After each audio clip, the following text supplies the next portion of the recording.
నిజం నిష్ఠూరంగా ఉంటుంది, చేదుగా కూడా ఉంటుంది. కాబట్టి నిజం నిర్మోహమాటంగా మాట్లాడితే శాపనార్థాలు తినాలా, తిట్టించుకోవాలి. నేను అందుకు సిద్ధపడుతూనే మాట్లాడుతున్నా.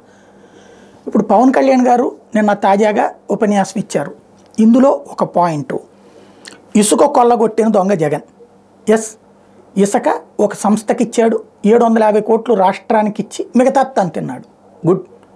మరి చంద్రబాబు నాయుడు అప్పుడు కూడా ఇదే చెప్పాం కదా. ఇంకొకటి, ఇప్పుడు చంద్రబాబు ఏం చెప్తున్నాడు, మళ్ళీ నేను అధికారంలోకి వస్తే ఫ్రీ ఇసుక అంటున్నాడు. పోనీ పవన్తో కూర్చుని మాట్లాడి ఆ మొక్క చెప్పాడా? లేదుగా. డైరెక్ట్గా ఫ్రీ ఇసుక అనేది తన విధానం కింద ప్రకటించేశాడు. మరి ఫ్రీ ఇసుక ఇస్తే క్రిందటిసారి ఎవరికైనా ఫ్రీ వచ్చిందా? డబ్బులు దోపిడీనే కదా. ప్రభుత్వానికి ఇప్పుడు 750 కోట్లు వస్తుంది, అప్పుడు 5 పైసలు ప్రభుత్వానికి రాలా, మొత్తం దోచేసుకున్నారు. అప్పుడు ఇంకా పవన్ చెప్పేటటువంటి మాటకి వాల్యూ ఏముంటుంది? నెంబర్ 2, అమ్మఒడి ఏడాది ఎగ్గొట్టారు. మరి ఏ ఏడాది ఎగ్గొట్టారో తెలియదు.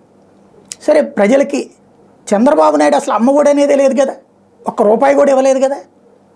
మరి సరే, అది విమర్శించడంలో తప్పు లేదు. ఏదో ఒకటి 2 ఇస్తానన్నాడు, ఒకటి అన్నటువంటి షర్మిలు చెప్పినటువంటిది. ఆ పాయింట్ రేపు పొద్దున అమ్మఒడి చంద్రబాబు ఇస్తాడని పవన్ నమ్ముతున్నారా? ఇది రెండో పాయింట్.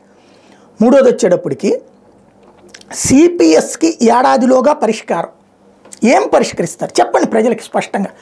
పరిష్కారం ఇప్పుడు జగన్ ఒకటి చూపెట్టాడు, సిపిఎస్ బదులు జిపిఎస్, గ్యారంటీ పెన్షన్ స్కీమ్. వాళ్ళు కోరుతోంది ఓపీఎస్. పరిష్కారం అనే పోచుకోలు కబుర్లొద్దు. ఓపీఎస్ తెస్తాం అని చంద్రబాబు పవన్ కళ్యాణ్ కలిసి మాట్లాడండి. ఓపీఎస్ తెస్తాం, సంక్షేమ పథకాలన్నీ ఇప్పుడు సూపర్ 6 ఏదైతే చెప్పారో అవన్నీ చంద్రబాబు నాది, మేమిద్దరం కలిసి గ్యారంటీ హామీ అని చెప్పండి. సిపిఎస్ రద్దు చేసి జీపీఎస్ ఇచ్చాడు జగన్, జీపీఎస్ కూడా రద్దు చేసి ఓపీఎస్ ఇస్తాం.